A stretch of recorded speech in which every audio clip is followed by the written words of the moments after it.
Today we're going to talk about solar.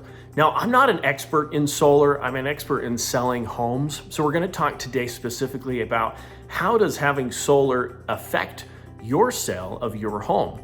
So if you purchase solar, a full solar system for your house, you can either buy it outright or you can lease the solar. Now, if you buy it outright and you go to sell your home, that's obviously going to be a benefit to your buyer. They're going to love that. If you lease it, the buyer's going to have to qualify to take over that existing lease, and sometimes they don't.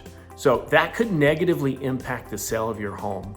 We have had buyers 100% qualified to buy a home, but didn't qualify to take over the loan. So some buyers see it as debt they have to qualify for, even though it covers the existing current electrical bill they'd already be paying for.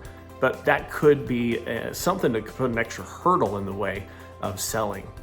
Now, I've sold a lot of homes with solar, and I've talked to a lot of appraisers here in Utah about solar.